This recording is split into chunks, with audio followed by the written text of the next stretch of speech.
వాతావరణ శాఖ అంచనాల ప్రకారము ఈ సంవత్సరము చలి తీవ్రత కాస్త ఎక్కువగానే ఉండే అవకాశం ఉందని చెప్తున్నారు.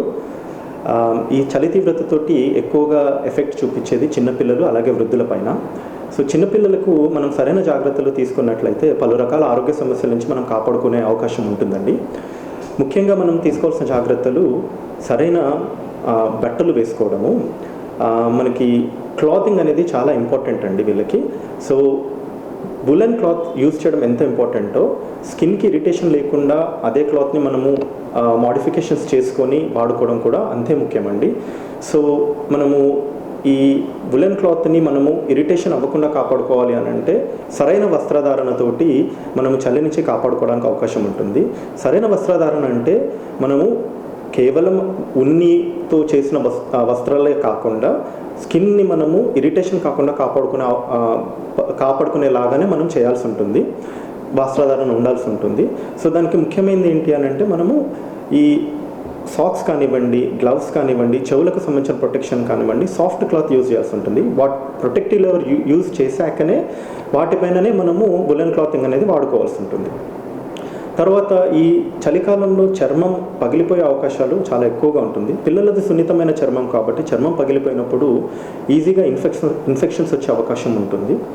సో మనము సరైన మాయిశ్చరైజర్స్ సరైన మోతాదులో వాడడము, వ్యాసలిన్ లాంటివి కానీ, లిప్ కేర్ తీసుకోవడం, ఇవన్నీ కూడా చాలా ముఖ్యం. అలాగే మనకిప్పుడు ఈ వైరస్ల ప్రభావం కూడా చలికాలంలో ఎక్కువగా ఉంటుంది. చలి అనేది వైరస్లు పెరగడానికి దోహదం చేస్తుంది కాబట్టి ఒకరి నుంచి ఒకరికి ఇన్ఫెక్షన్స్ ఈజీగా వచ్చే అవకాశాలు ఉంటాయి. సో మనము ఈ వైరస్ నుంచి కాపాడుకోవడానికి మెయిన్ థింగ్ చూసుకోవాల్సింది ఈ వైరసెస్ పిల్లలకు ఆల్రెడీ ఎఫెక్ట్ అయిన పిల్లలని మనము దూరంగా ఉంచడము. మనము ఇంట్లో కనుక 2-3 పిల్లలు ఉన్నట్లయితే ఒకరి నుంచి ఒకరికి ఇన్ఫెక్షన్ వెళ్లకుండా ఉండడానికి మనకు క్లాత్స్ కానివ్వండి, టవల్స్ కానివ్వండి, బెడ్షీట్స్ కానివ్వండి, ఇలాంటివి ఎవరిది వాళ్ళకి సపరేట్గా యూజ్ చేయడం అనేది చేయాలి. కానీ మనం ఎంత ప్రయత్నం చేసినా కొన్నిసార్లు స్కూల్కి వెళ్ళే పిల్లలకి ఇలా ఒకరి నుంచి ఒకరికి వచ్చే అవకాశాలు డెఫినెట్లీ ఉంటాయి. సో మనము తీసుకోవాల్సిన జాగ్రత్తలు ఈ విషయంలో ఏంటి అని అంటే సరైన హ్యాండ్ హైజీన్, సో చేతులు శుభ్రంగా కడుక్కోవడము, రెగ్యులర్గా స్నానం చేస్తూ ఉండడము, అలానే ఇమ్యూనిటీని పెంచే ఆహారం తీసుకోవడం. So fresh fruits and vegetables అనేవి ఖచ్చితంగా డైలీ ఆహారంలో భాగంగా ఉండాలి.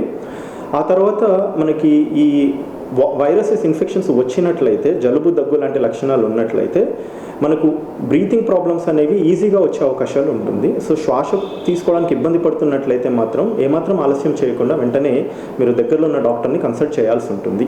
ఇంకొక ముఖ్యమైన జాగ్రత్త ఏంటంటే ప్రయాణాలు చేసేటప్పుడు మనము ప్రొటెక్షన్ అనేది క్లాతింగ్ పరంగానే కాకుండా మాస్క్ పెట్టుకోవడము, లేదా ఈ చలి వాతావరణంలో వీలున్నంత వరకు మనము ప్రయాణాలని అవాయిడ్ చేయడమే మంచిదండి. ఈ ప్రయాణాలు చేయాల్సి వచ్చిన పరిస్థితి ఉన్నట్లయితే ఈ ఉదయం పూట కానీ సాయంత్రం పూట చలి ప్రభావం ఎక్కువ ఉన్న టైంలో కాకుండా పగటి పూట ప్రయాణం చేసేలాగానే ప్లాన్ చేసుకోండి. అందరికీ నమస్కారం. నేను doctor Sandeep, mission Sai mother and child hospital, Nalgonda. Okay, ఈరోజు మనం ఈ వింటర్లో పిల్లలకు తీసుకోవాల్సిన జాగ్రత్తల గురించి చెప్పుకుందాము. ముఖ్యంగా ఏంటంటే చిన్నపిల్లలు, ఇప్పుడు మన వాతావరణం అనేది బాగా చలిగా ఉంది. సో ఈ చలి వాతావరణానికి పిల్లలు అనేది తట్టుకోవడం చాలా కష్టంగా ఉంటుంది. సో ముఖ్యంగా పిల్లలు అనేది ఈ చలి వాతావరణానికి బయటికి తీసుకెళ్లకుండా ఇంట్లోనే ఉంచడానికి ప్రయత్నించండి. ఎంతో అవసరం ఉంటే తప్ప బయటికి రాకూడదు. ఒకవేళ బయటకు వచ్చినా కూడా వాళ్ళకి స్వెటర్లు, క్యాప్స్, సాక్స్, మిటెన్స్, ఉన్ని దుస్తులు ఇలాంటివన్నీ వాళ్ళకు ధరింపజేసి వాళ్ళని బయటికి తీసుకొని రాగలరు. ఇంకోటి ఏంటంటే చర్మం అనేది ఈ చలికి పొడివారుతూ ఉంటుంది. మనం ఈ చలి వాతావరణం ఉందని చెప్పేసి వాటర్ తక్కువ తాగుతాము. సో అలా కాకుండా రోజు సరిపడా వాటర్ తాగాలి.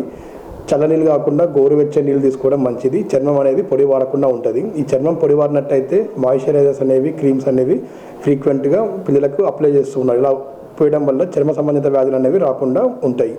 ఇంకొకటి ఏంటంటే మనకు ఈ జలుబు, దగ్గు, జ్వరాలు అనేవి ఈ సీజన్లో చాలా కామన్గా వస్తుంటుంది. సో మీకు ఏవైతే రొటీన్గా వచ్చే వ్యాధులు ఉన్నాయో, ఇలాంటివి జలుబు, దగ్గు, జరిగి అలాంటివి మీరు మెడిసిన్స్ ఎప్పుడు మీకు అందుబాటులో ఉంచుకోవాలి. ఇంకోటి నోస్ బ్లాక్ కావడము, దగ్గు రావడం అలాంటివి జరుగుతుంటుంది. సో మనం ముక్కులో చేసే డ్రాప్స్ పట్టుకోవడము, స్టీమ్ పెట్టుకోవడము అలాంటివి పెట్టుకోండి. ఇంకోటి జర్నీ చేసే టైంలో కూడా మీకు ఏదైతే బేసిక్ మెడికేషన్ అవసరం ఉంటాయో అవన్నీ మీరు క్యారీ చేయాల్సి వస్తుంటుంది. ఇంకోటి ఏంటంటే ఇమ్యూనిటీ పవర్ పెరగడం కోసం చలి నుంచి వచ్చే వ్యాధిని తట్టుకోవడానికి పౌష్టికాహారము, ఆకుకూరలు, పండ్లు, జావ, గంజి ఇలాంటివి తీసుకోవడం మంచిది. ఇంకోటి అవుట్డోర్ గేమ్స్ అనేవి పిల్లలకి అనేది యాక్టివిటీస్ చాలా ఇంపార్టెంట్. కానీ అవుట్డోర్ గేమ్స్ కన్నా ఇండోర్ గేమ్స్ని మోటివేట్ చేయండి. ఈ 2-3 months వరకు ఇంట్లో ఉండి ఆడుకునే ఆటలే ఆడిపించండి. బయట ఒకవేళ వెళ్తే కూడా చలి తక్కువ ఉన్నప్పుడు మాత్రమే బయట ఆడుకునే ఆటలని ఆడిపించండి. అది కూడా పెద్దవాళ్ళ పర్యవేక్షణలో మాత్రమే ఆడిపించండి. నమస్తే అండి, నేను డాక్టర్ రాపోలు అనిల్ కుమార్. నేను consultant physician in Sai Naisa hospital. And ఇప్పుడు రీసెంట్గా మనం క్లైమాటిక్ చేంజెస్ అనేవి చూస్తున్నాము. As so far we heard ఈ 2-3 months బాగా చల్లగా ఉండడము, ఇవన్నీ అనేది చాలా ఎక్కువ క్లైమాటిక్ చేంజెస్ అనేవి ఉంటున్నాయి. సో దీనివల్ల మనకు వచ్చే కామన్ కాంప్లికేషన్స్ ఏముంటాయంటే అండి, మెయిన్గా మనం చూసేదేమో అస్తమా పేషెంట్స్ అండి. చాలామంది బ్రాంకియల్ అస్తమా ఉన్న వాళ్ళకి ఇప్పుడు అక్యూట్గా ప్రజెంట్ అవ్వడం, సివియర్గా గాలి పీల్చుకోవడానికి ఇబ్బంది అవ్వడం, ఆయాసం, చెస్ట్ పెయిన్ ఇవన్నీ ఉంటాయి.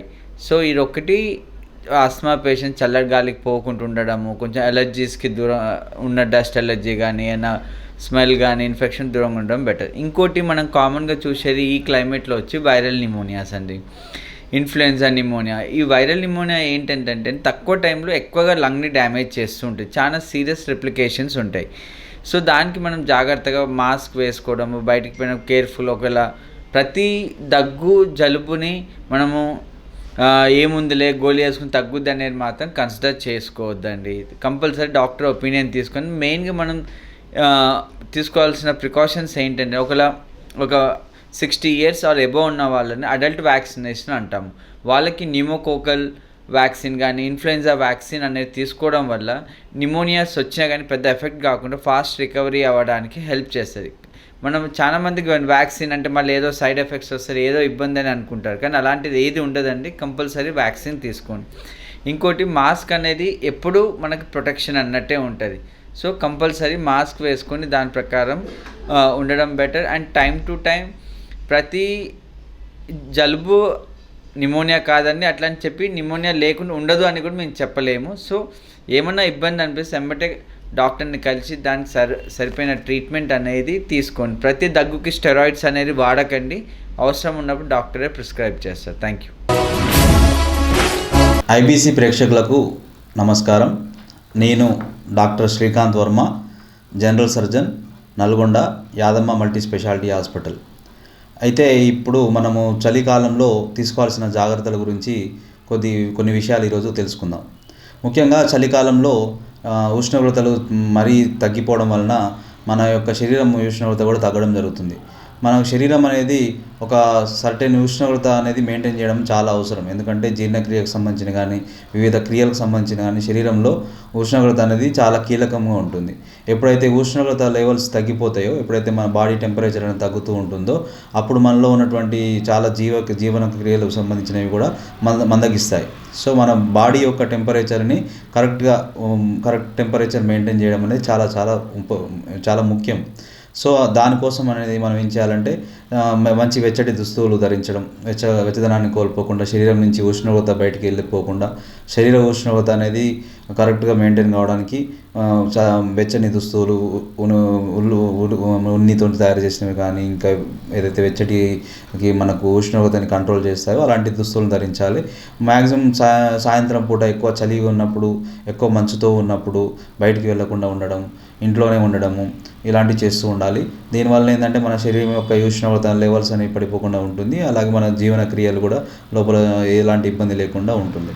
అదేవిధంగా థైరాయిడ్ పేషెంట్స్ కానీ, ఇంకా షుగర్ పేషెంట్స్ కానీ, బీపీ పేషెంట్స్ కానీ వీళ్ళందరూ కూడా వాళ్ళ యొక్క మాత్రలను కరెక్ట్ టైం తీసుకోవడము, వేడిగా ఉన్నటువంటి ఆహార పదార్థాలను తీసుకోవడము ఇలాంటివి చేయడం ద్వారా ఏంటంటే శరీరం యొక్క ఉష్ణోగ్రతని మనము సమతుల్యంలో ఉంచుకోవడం జరుగుతుంది. కాబట్టి ఈ సమతుల్యంగా ఉంచాల్సిన అవసరం చాలా కంపల్సరీ. ఎందుకంటే చాలా జీవన క్రియలు అనేవి సర్టెన్ టెంపరేచర్లోనే జరుగుతాయి.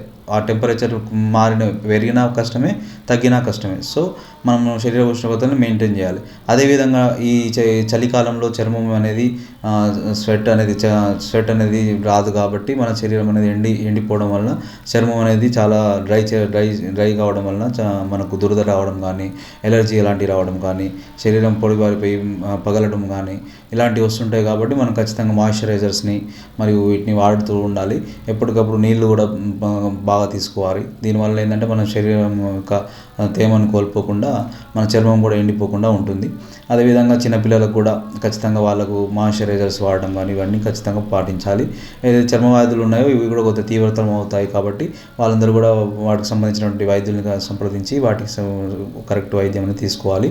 అదేవిధంగా ఆస్తమా పేషెంట్స్ ఇప్పుడు ఈ చలి ప్రదేశాలు చలి వీటి వల్ల ఏంటంటే మనకు ఆస్తమా ఉన్న వాళ్ళకు ఆల్రెడీ వాళ్ళ యొక్క మన శ్వాసకోశ సంబంధితం ఉండడం వలన అలర్జీ ఉండడం వలన వాళ్ళకు శ్వాస తీసుకోవడం ఇబ్బందికరంగా ఉంటుంది. కాబట్టి వాళ్ళు నెబులైజేషన్ తీసుకోవడం కానీ ఇలాంటివి అనేది ఖచ్చితంగా తీసుకుంటే వాళ్ళ మెడిసిన్స్ కూడా కరెక్ట్ వాడాలి. అలాగే సైనసైటిస్ కానీ ఎలర్జిక్ సైనసైటిస్ కానీ ఇలాంటివి ఉన్న వాళ్ళు ఖచ్చితంగా మాస్క్ని ధరించడము, మంచు ఉన్న టైంలో బయటికి వెళ్ళకుండా ఉండడం, బాగా చలిగా ఉన్నప్పుడు బయటికి వెళ్ళకుండా ఉండడము, ముక్కుకు ఖచ్చితంగా మాస్క్ అనేది వాడడం ద్వారా ఏంటంటే వీళ్ళు ఈ ఎలర్జీ అనేది సైనసైటిస్ అనేది జలుబు దగ్గు రాకుండా ఉండడానికి దోహదపడుతుంది. అదేవిధంగా ఈ చలికాలంలో చాలా వరకు వైరల్ ఇన్ఫెక్షన్స్ స్ప్రెడ్ అవుతుంటాయి కాబట్టి చేతులని శుభ్రంగా కడుక్కోవడము, ఎప్పుడైతే మనం బయటికి వెళ్ళిన తర్వాత ఇంటికి వచ్చిన తర్వాత ఏమంటే మనం చేతులని మంచి కడుక్కోవడం, సబ్బుతో కడుక్కోవడం ఇలాంటివి చేయడం వల్ల వైరల్ ఇన్ఫెక్షన్స్కి సోకకుండా మనం కాపాడుకోవచ్చు. ముఖ్యంగా హార్ట్ సంబంధించిన పేషెంట్స్ కానీ వీళ్ళు వాళ్ళ యొక్క మెడిసిన్స్ అనేవి కరెక్ట్గా వాడాలి. చాలా వరకు ఏంటంటే ఈ చలి ఎక్కువగా ఉన్న టైంలలో మార్నింగ్ టైంలలో ఎక్కువ మందికి హార్ట్ అటాక్ ఇలాంటివి తగ్గడం మనకు ఎప్పుడైతే రక్త ప్రసరణ తగ్గిపోయి హార్ట్ అటాక్ లాంటివి కూడా రావడం జరుగుతుంది. కాబట్టి ఇంట్లో కూడా మనకు టెంపరేచర్స్ కోసము మనం ఖచ్చితంగా అన్ని డోర్స్ అని కరెక్ట్గా క్లోజ్ చేసుకోవడము, హీట్ సంబంధించినటువంటి మిషన్స్ కూడా ఉంటాయి, వార్మర్స్ కానీ ఇవంటి వాడడం ద్వారా కూడా ఈ యొక్క రూమ్ టెంపరేచర్ని మనం నార్మల్గా పెట్టుకొని జరుగుతుంది. ఈ టైంలో ఏసీలు వాడడం కానీ ఇలాంటివి చేయకూడదు. దాంతో ఇంకా టెంపరేచర్ తగ్గిపోవడం వల్ల మన శరీర ఉష్ణోగ్రతలు పడిపోతాయి, మన జీవనక్రియ అనేది మందగిస్తుంది. సో సాయంత్రం పూట కూడా ఖచ్చితంగా వేడివేడి ఆహారం తీసుకోవడం అనేది చాలా ఉత్తమం. ధన్యవాదాలు. General physician, associate professor, government medical college Nalgonda. అయితే మనకి ఇప్పుడు రీసెంట్గా ఉష్ణోగ్రతలు అనేవి చాలా శీతాకాలం ఆరంభమైంది కాబట్టి ఉష్ణోగ్రతలు చాలా తక్కువగా నమోదవుతున్నాయి కాబట్టి దీనివల్ల కొన్ని రకాల ఆరోగ్య సమస్యలు అనేవి వచ్చే అవకాశం ఉంటుంది. అది కూడా ఎక్కువగా వృద్ధులకి మరియు చిన్నపిల్లలకి చాలా ఎఫెక్ట్ అయ్యే అవకాశం ఉంటుంది. సో దాంతోపాటు ఆస్తమా రోగులు కానీ ఏమైనా ఊపిరితిత్తుల వ్యాధులు ఉన్న వాళ్ళు కానీ చాలా జాగ్రత్త తీసుకోవాల్సి ఉంటుంది. ఇందులో ముఖ్యంగా ఏంటంటే రెస్పిరేటరీ ఇన్ఫెక్షన్స్ అనేవి చాలా ఎక్కువగా వచ్చే అవకాశం ఉంటుంది ఈ ఉష్ణోగ్రతల మార్పుల వల్ల. దాంతోపాటు ఎవరైనా వృద్ధులు కానీ చిన్నపిల్లలు కానీ ఉన్నప్పుడు ఎర్లీ మార్నింగ్ అనేది లేచి ఇంకా తక్కువ ఉష్ణోగ్రతలు ఉంటాయి కాబట్టి ఎర్లీ మార్నింగ్లో వాకింగ్కి వెళ్ళే వాళ్ళు కానీ లేకపోతే లేట్ నైట్లో కానీ తిరిగే వాళ్ళు కానీ కొంచెం మంకీ క్యాప్స్ కానీ దానికి దగ్గర ప్రొటెక్షన్ కానీ స్వెటర్స్ కానీ వేసుకోవడం అంటే కొంతవరకు కాపాడుకోవచ్చు. అలాగే ఏమైనా ఉంటే హృద్రోగులు కానీ గుండె జబ్బులు ఉన్న వాళ్ళు కానీ ఆస్తమా ఉన్న వాళ్ళు కానీ నెక్స్ట్ సిఓపిడి లాంటి సమస్యలు ఉన్న వాళ్ళు జాగ్రత్తలు తీసుకొని ఎర్లీ మార్నింగ్ వెళ్ళినప్పుడు మాస్కులు పెట్టుకోవడం కానీ అలాంటివి చేసుకుంటే కొంతవరకు ఈ రెస్పిరేటరీ ఇన్ఫెక్షన్స్ నుంచి బారిన పడకుండా కాపాడుకోవచ్చు. దాంతోపాటు కూడా స్కిన్ డిసీజెస్ అనేది స్కిన్ కూడా కొంచెం డ్రై అయిపోయి డిహైడ్రేషన్ డ్రై అయితే మాయిశ్చర్ తగ్గిపోవడం వల్ల అట్లా ఉంటుంది కాబట్టి కొంచెం మాయిశ్చరైజర్స్ వాడుకోవడం కానీ ఎక్కువ నీరు తీసుకోవడం.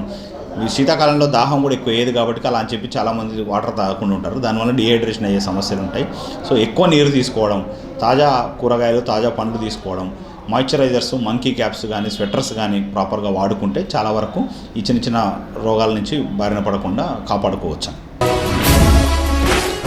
నా పేరు doctor Bharat, assistant professor of general medicine, government general hospital Nalgonda. ఇప్పుడు వాతావరణంలో తేమ తగ్గుతుంది, ఎందుకంటే ఎప్పుడైతే టెంపరేచర్ కానీ ఈ వాతావరణంలో చలి ఎక్కువ అవుతుందో అప్పటి నుంచి శ్వాసకోశ సంబంధించిన వ్యాధులు ఎక్కువ వస్తున్నాయి. ముఖ్యంగా ఫస్ట్ చిన్నపిల్లల నుంచి వృద్ధావస్థలో వస్తుంది. ఎక్కువగా టీబీ ఉన్నవాళ్ళు, షుగర్ ఉన్నవాళ్ళు, బీపీ ఉన్నవాళ్ళు ఎక్కువ వస్తుంటుంది. ఆ లక్షణాలు ఏంటంటే దగ్గు, ఆయాసము, సడన్గా లేవడము, లో గ్రేడ్ జ్వరం అంటే జ్వరం తక్కువగా ఉండి దగ్గు రావడము, ఆయాసపడ్డము అట్లాంటివి ఉంటుంది. సో దీనికి ఎలాంటి నివారణ చర్యలు తీసుకోవాలంటే పొద్దున్నే సూర్యుడు ఉదయించే అంటే సన్లైట్ పడే వరకు వృద్ధులు కానీ చిన్నపిల్లలు కానీ కొంచెం వ్యాధితో బాధపడుతున్న వాళ్ళు ఆ టైంలో బయటకు వెళ్ళి వాళ్ళ సాయంత్రము వాళ్ళ పని ముగించుకొని సూర్యాస్తమయం లోపల ఇంటికి రావాలా. తర్వాత వెచ్చని పానీయాలు తాగడము, వెచ్చగా కప్పుకోవడము, స్వెటర్ వేసుకోవడము అట్లాంటివి చేయాలా. తర్వాత ఎవరైతే దుమ్ముదుల్లో పనిచేస్తారో వాళ్ళు ముఖ్యంగా జాగ్రత్తలు తీసుకోవాలా. అట్లా చేయడం వల్ల ఆ శ్వాసకోశ సంబంధిత రోగాలు ఎక్కువ హాస్పిటలైజ్ కాకుండా మనం ప్రివెంట్ చేయవచ్చు. సో ఇవి ఎప్పటి వరకు పాటించాలి అంటే కనీసం డిసెంబర్ నుంచి అంటే ఈ నవంబర్, డిసెంబరు, జనవరి మాసం సంక్రాంతి వరకు మ్యాక్సిమం ఇట్లా జాగ్రత్తలు తీసుకుంటే శ్వాస సంబంధిత రోగాలు రావని నేను భావిస్తాను. హలో అండి, అందరికీ నమస్కారం. నేను doctor Anitha, senior dermatologist and cosmetologist. మళ్ళీ ఒక విషయంతో మీ ముందుకు వచ్చాను. అదేంటంటే చలికాలము చర్మానికి తీసుకోవాల్సినటువంటి జాగ్రత్తలు. అసలు ఏం జబ్బులు ఎక్కువగా వస్తూ ఉంటాయి చలికాలము, దాని గురించి నివారణ చిన్న మాటలు తెలుసుకుందాము. యూజువల్గా ఏంటి అని అంటే ఎప్పుడైతే ఈ యొక్క కాలం మారిందో, ఈ మాన్సూన్ సీజన్స్ వచ్చాయో అప్పుడు బ్రీడ్స్ అనేవి ఎక్కువ అవుతూ ఉంటాయి. పురుగులు అట్లాంటివి కొంచెం ఎక్కువగా బ్రీడింగ్ అయినప్పుడు ఈ తర్వాత ఎక్కువగా దోమలు ఈ కాలంలోనే ఎక్కువ ఉంటాయి కాబట్టి కొంచెం చిన్నపిల్లలు, ముఖ్యంగా చిన్నపిల్లలు, పెద్ద పిల్లలకు కూడా జరగచ్చు. దోమలు కుట్టడం వలన పాపులర్ అర్టికేరియా అనేటటువంటి ర్యాషెస్ వస్తూ ఉంటాయి. సో దీనికి చిన్న నివారణ ఏంటి అని అంటే 6 o'clock కల్లా మెష్ డోర్స్, తలుపులు, కిటికీలు అన్నీ వేసేసుకొని ఆల్ అవుట్ గుడ్ నైట్ మీరు ఏవైతే పెట్టుకుంటారో అవి 6 గంటలకే ఆన్ చేసేసుకోండి. తర్వాత పడుకునేటప్పుడు పిల్లలకి ఖచ్చితంగా ఫుల్ బట్టలు వేసి దోమ తెరలో పడుకోబెట్టండి. సో దీనికి కొంచెం నివారణ అనేది దొరుకుతూ ఉంటుంది. అండ్ ఇదేంటంటే ప్రతి ఇయర్లో కూడా వస్తూ ఉంటుంది. అలాగొచ్చినప్పుడు మా తల్లిదండ్రులు కొంచెం టెన్షన్ పడకుండా డాక్టర్కి తీసుకొచ్చి చూపించండి. తర్వాత సోరియాసిస్ అనేటటువంటి జబ్బు ఉన్న వాళ్ళకి ఈ కాలంలో బాగా స్కిన్ అంతా పగిలిపోయినట్టుగా అవుతూ ఉంటుంది. తద్వారా వాళ్ళకి ఈ ఒళ్ళంతా పాకినటువంటి ఈ యొక్క జబ్బు బాగా పొట్టులుగా రాలిపోవడము, కొంచెం బయటికి పోవడానికి స్టిగ్మాగా ఫీల్ కావడము, ఇవన్నీ జరుగుతూ ఉంటాయి. సో సోషల్ స్టిగ్మా ఎక్కువగా ఉంటుంది కాబట్టి ఈ సోరియాసిస్ అనే పేషెంట్స్కి ఖచ్చితంగా కావాల్సినటువంటి నివారణ అనేది తీసుకోవాలి. నేను చెప్తాను నివారణ ఏంటో. తర్వాత ఎటోపిక్ డర్మటైటిస్ అనేటటువంటి జబ్బు వచ్చినటువంటి పిల్లలకి ఏంటంటే చిన్న చిన్న గుల్లలు వస్తూ ఉంటాయండి ఒంటిపైన. అవి ఎక్కువగా ఎండాకాలము, చలికాలము రెండు టైంలలో వస్తూ ఉంటుంది. పిల్లలు ఒకటే దురద గోకుతో తప్ప పడుకోరు. అలాంటి కండిషన్స్ కూడా ఈ కాలంలో ఎగ్రివేట్ అవుతూ ఉంటాయి. అవి కాక తర్వాత మామూలుగా రొటీన్లా ఏజ్ ప్రకారం వచ్చేటటువంటి డ్రై స్కిన్ కావచ్చు, కొంచెం యంగ్ వాళ్ళకు కూడా డ్రై స్కిన్ రావడానికి చాలా కారణాలు ఉన్నాయి. అయితే చాలా ఛాన్సెస్ ఉన్నాయి. ఎండాకాలం ఏంటంటే బాగా స్వేదం అనేది బయటకు వస్తూ ఉంటుంది కాబట్టి ప్రాబ్లం ఉండదు. ఈ కాలంలో మనకి స్వెట్టింగ్ రాదు, సో డ్రై స్కిన్ అవుతూ ఉంటుంది. అందుకనే మీరు ఇప్పుడు నేను చెప్పిన ప్రతి కండిషన్కి చూడండి ఏమన్నా మాయిశ్చరైజర్స్ ఇట్లా వాడుకుంటూ ఉండాలి. ఇట్లా నూనె లాంటిదండి, ఇవి బయట నూనె దొరుకుతూ ఉంటుంది.